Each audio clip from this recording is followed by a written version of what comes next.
Hey guys, what's up? My name is Shanwin. And today, pag-usapan nga natin itong napadaan sa akin kanina. Habang nag-scroll ako. Nagulat ako dito sa isang episode ni Idol Rafi sa kanyang Rafi Tulfo in Action. Palakayan natin ng bahagya, guys.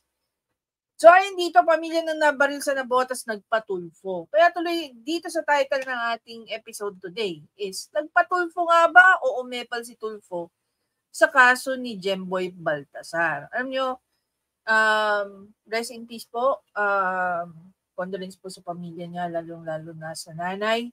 Alam niyo po ba kung gaano kahirap mawalan ng anak, lalong-lalo na para sa isang ina? No? Share ko lang po, no, nung ako po nag-aaral ng nursing, one of the most, no, para sa akin,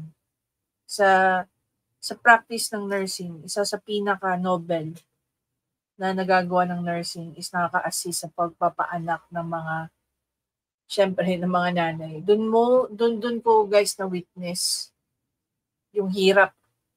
Yung hirap ng 9 months sa pagdadala sa kanila, yung hirap ng panganganak nila, yung hirap ng pag-aalaga hanggang sila ay, alam mo yun, pakawalan mo na sa totoong mundo. No? Na doon, sila na ngayon ang nabubuhay para sa sarili nila. Imagine niyo how long yon. Maliban sa 9 months na kineri mo, ilang years na inalagaan mo, tapos sa ganito lang mauwi. Kaya alam niyo guys, after ng first delivery ko, kasi sa nursing guys, meron pong tinatawag na mga cases. Doon sa cases na yon, kailangan may ma-accomplish ng mga cases dahil requirements po yon para ikaw ay makakuha ng board exam. So, during my third year, no, second year, third year, nagpapaanak na po kami. Okay.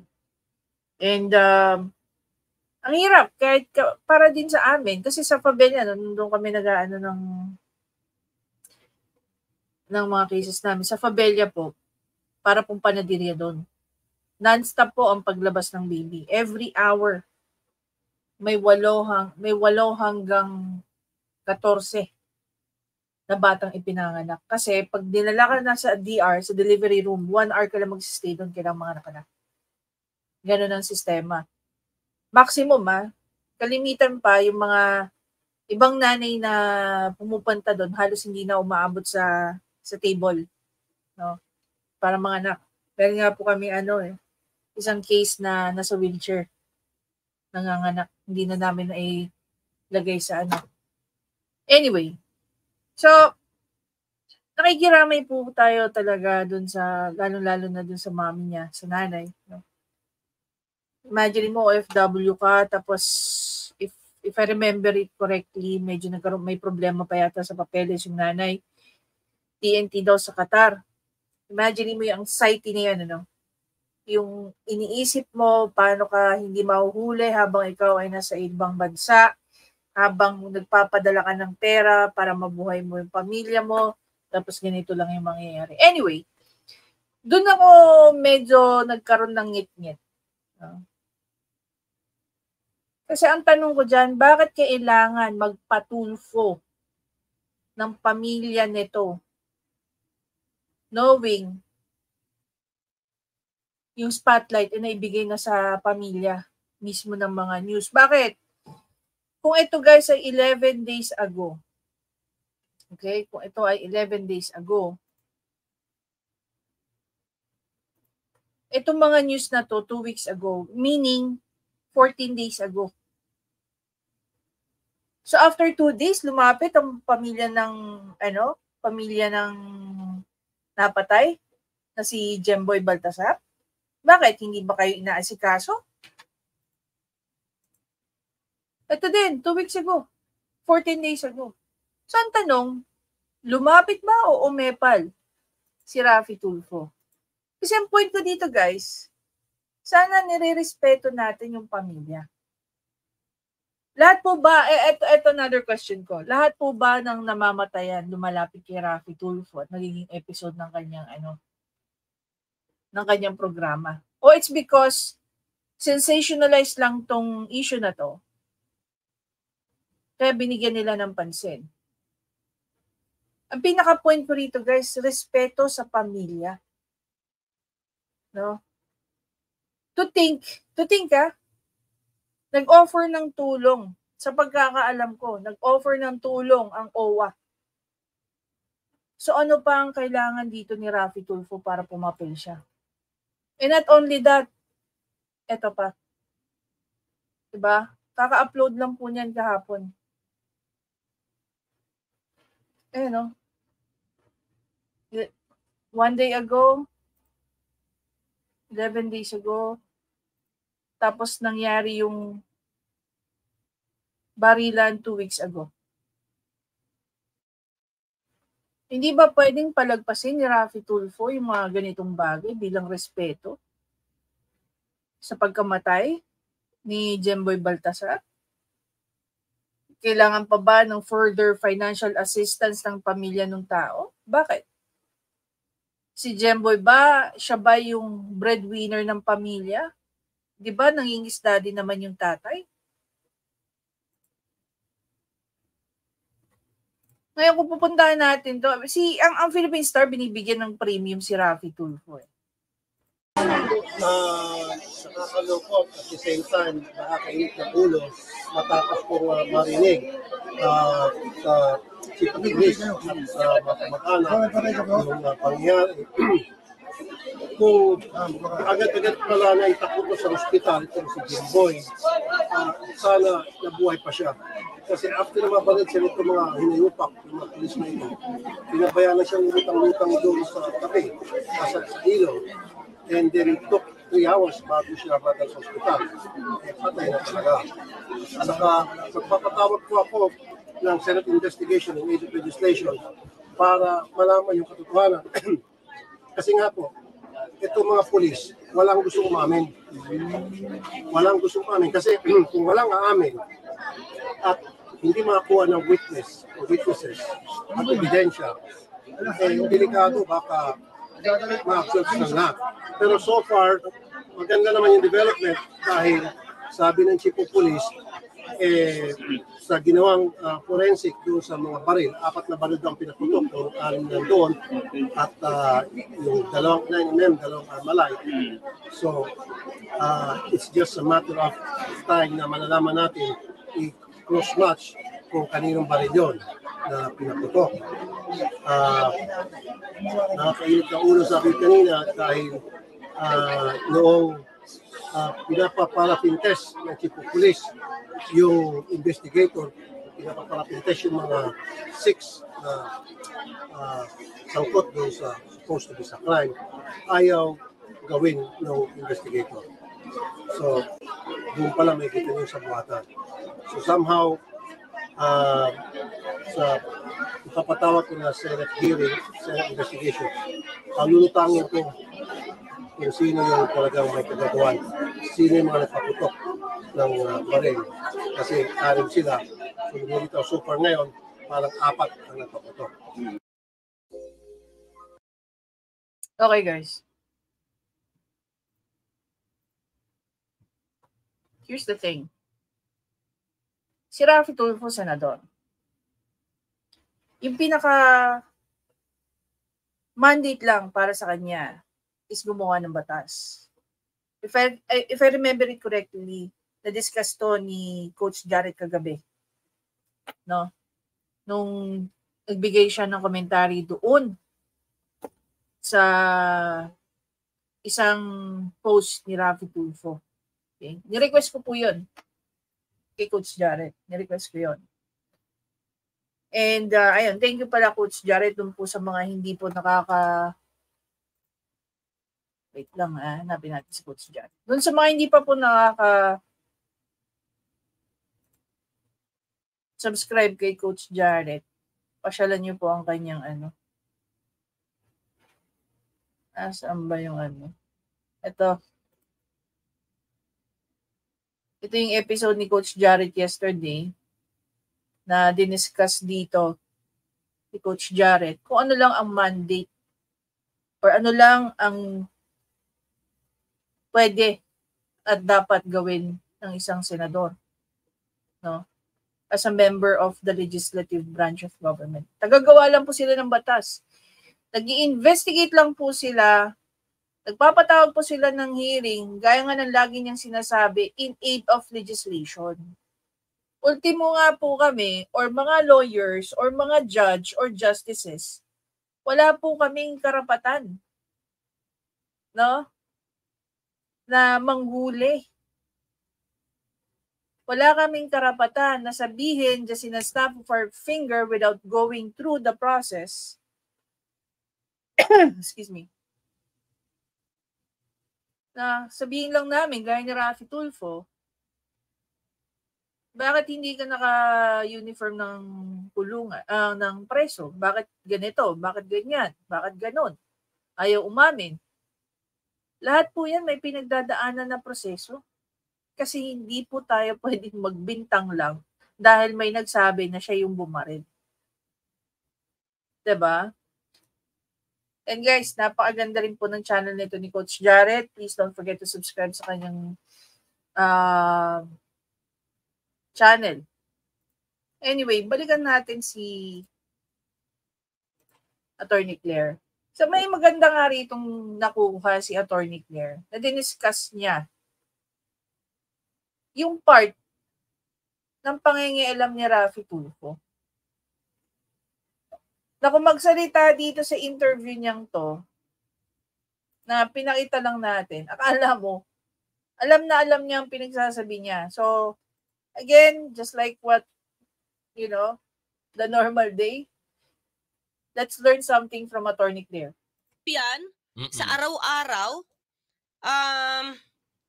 hindi ko alam kung ano na nasa-solve nila. Do you swear to tell the truth, the whole truth, and nothing but the truth in this hearing and investigation? Thank you po. Please take your seat. Mr. Chair, mabilis lang. Yes. Nanguna talaga si Senator Raffy Tulfo pero mukhang mali na naman ang hirit. Pakingganin niyo kung paano binatikos na naman at may pagbibintang na binibigyan daw ng special treatment ang mga suspect na ito. Mga respondents sa inquest proceedings patungkol sa pagpatay kay Jemboy Baltasar. These policemen are the suspects at sila po na-inquest na. Ang pinagtataka ko, bakit naka-uniforme pa rin sila? Hindi po sila naka-uniforme pampreso. Kasi na akin pong na-observe, pag may mga suspect dito na pinapatawag natin, nakapang-uniforming suspect sila. So, these gentlemen here, I wouldn't even call them gentlemen now, these people here, it seems to me that they're being given preferential treatment. Ang gusto niya ay nakabihis na preso na itong mga pulis na ito. Hindi man lang niya inalam kung ano ba ang resulta ng inquest proceedings. Just because they're men in uniform, bibigyan natin sila ng magandang treatment. Dapat ito naka-uniforme pampreso. O di ba ang ganda ng dating? Galit na galit sa mga suspect na di umano'y pumatay kay Jemboy Baltasar?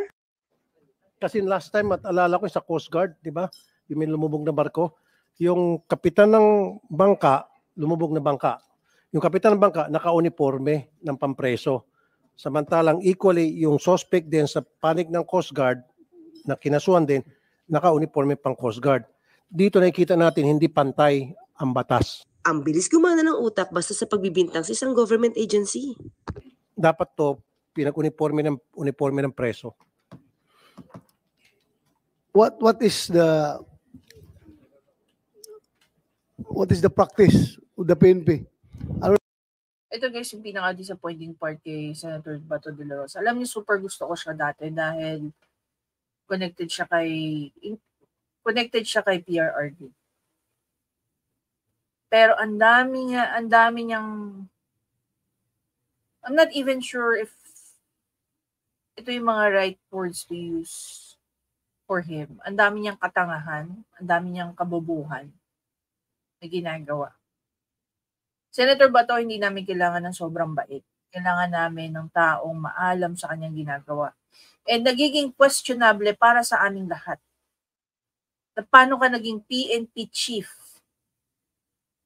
Kung as simple as that, hindi mo alam yung procedure ng PNP.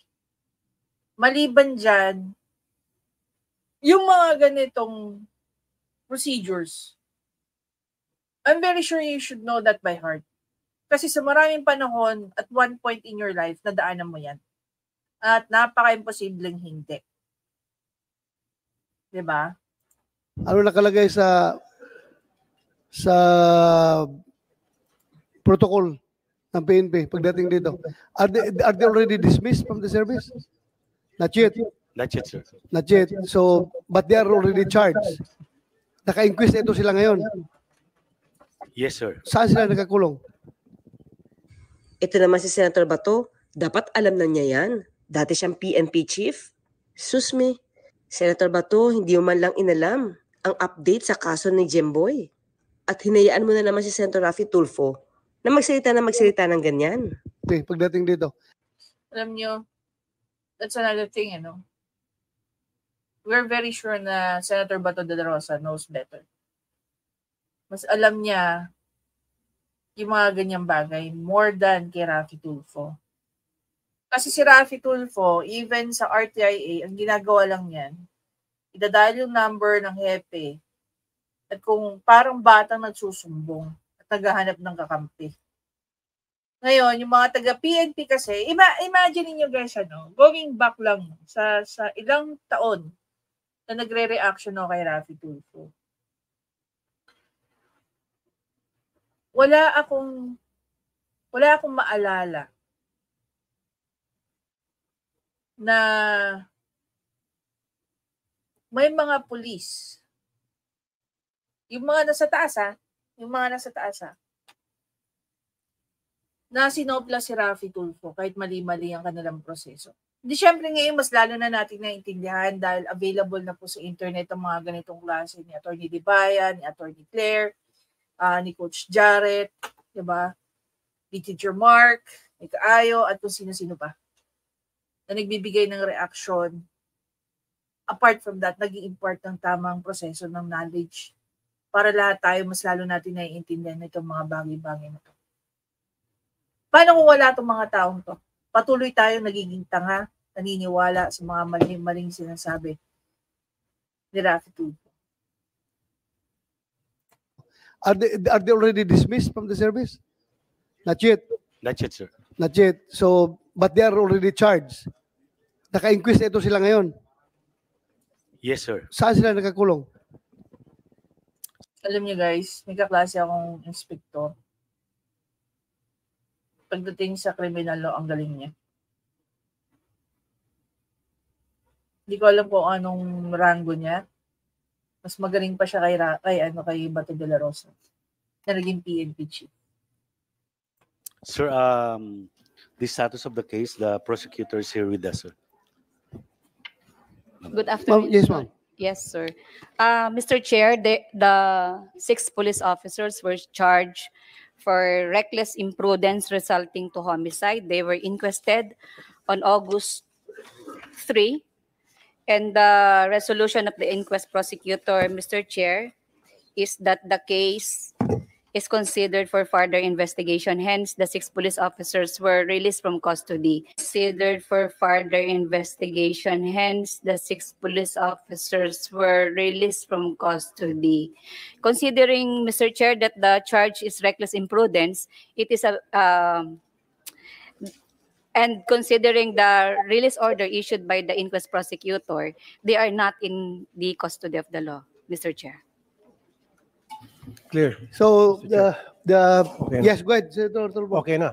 At least na-release pala sila. So, tama lang pala na hindi sila naka-uniforme. Akala ko kasi hanggang ngayon naka-detain pa rin sila at hindi sila nakapagpiyansa. Dapat lang naka-uniforme yung pulis sila. Naka-uniforme yung preso since sila po ay nakapag-bail. Maliwanag na sinabi na ito ay for further investigation. Naintindihan niya kaya pag sinabing for further investigation? Attorney Claire, I'm so sorry, Una sa lahat, mahilig din naman silang magbabasa, no? Mahilig silang magbabasa. Natatawa nga ako dito kay tingnan mo si Ontivero sa dulo. Hindi niya alam kung matatawa siya o matatangahan talaga siya kay Raffy Tulfo. Bakit ba pinapabayaan ng staff ni Raffy Tulfo Pinakakawalan siya ng ganyan-ganyan. Diba? Ang hilig ba ni Raffy Tulfo mag-ready ng mga questionnaire? Maliban doon, mahilig din siya magbasa ng kanyang mga sinasabi. Bakit hindi siya tinutulungan ng staff niya? Imagine mo, 100 yung iyong mga lawyers na sinasabi, pero nagkakalat ka sa mga Senate inquiry ganyan. Ang hilig mong pumasok sa mga issue na related sa mga bagay na meron tayong tinatawag na proseso. Palibasa kasi mahilig sa cut the process si Idol Raffy. Tapos yung pagiging tanga niya, pinapalakpakan pa ng mga idol, ng mga minions niya. Diba? Can you just imagine yung entrada niya, no? Diyan. Ang dami niyang sinabi. Ngayon, siguro yung prosecutor, natatawa na lang sa kanya. Siguro yung prosecutor at saka yung ibang pulis dyan, sabi, pakatanga naman itong taong to. Paano na ito naging senador? Ang bobobo naman ng mga bumoto dito.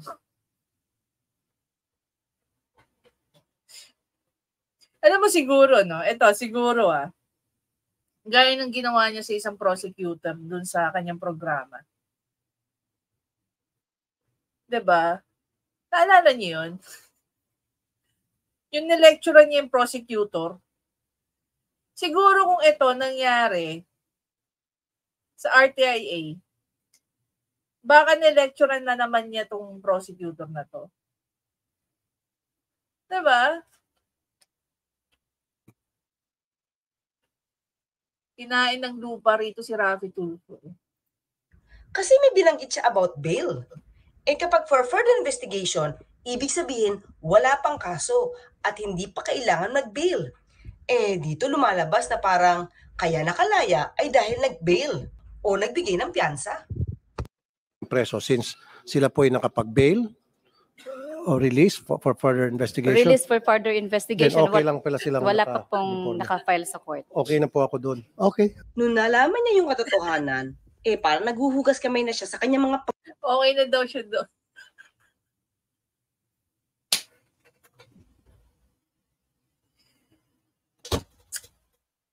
Ay dahil hindi naman talaga kailangan ng ng approval mo. Okay na po ako doon. mga pagbibintang. Parang wala lang. Ano to? Nagpo-Poncio Pilato rin? Na parang wala lang yung kanyang sinabing mga pagbibintang at paratang na may special treatment? Attorney Claire, parang naman tayong bago dyan eh. Gawain nga po niya yan, hindi ba? Yes, special treatment daw sa mga pulis. Nung nabistong mali ang paratang at bintang niya dahil for further investigation daw ang resulta sa inquest proceedings, mukhang nag-iba na ang ihip ng hangin. Okay na po ako doon. Okay. Kapag kasi sinabi natin na sa isang inquest proceedings, ang resulta ay for further investigation, ang mga suspect na nakakulong or nahuli without warrant of arrest ay papalayain muna pansamantala dahil muling didinggin at pakikinggan sila ng investigating prosecutor. O release for further investigation. Release for further investigation. Then okay lang pala silang wala pa pong naka-file sa court. Okay na po ako doon. Okay, thank you. Mr. Thank Chair. you for that understanding. O ayan, nagpasalamat na si Senator Bato. Nakakaintindi ka na daw. Thank you. Thank you. Oh my God. So, guys, kung babalikan natin, ano sa tingin nyo? Nagpatulfo nga ba ang pamilya o umepal lang si Tulfo sa pamilya? Diba? Lalo na alam natin na kailangan ng pamilyang to ang financial assistance. And definitely, ito naman si Idol Raffy nyo. Talaga naman magtutulong yan. Siyempre, yung pom-poms ng mga Tulfonatics niya, ready. I feel bad for this family na pati sila nagagamit. Kasi kung intention lang talaga ni Raffy Tulfo na tulungan ng pamilya to, hindi niya kailangan gawing episode. No? Again, Itong episode na to, merong 1.2 million views 11 days ago. And definitely, itong episode na to, meron nagraran ditong ads. Sa ads na to, kung halimbawa, i-compute natin. Nasa na aking mahiwagang calculator? Where are you? Yan, alamin natin ha.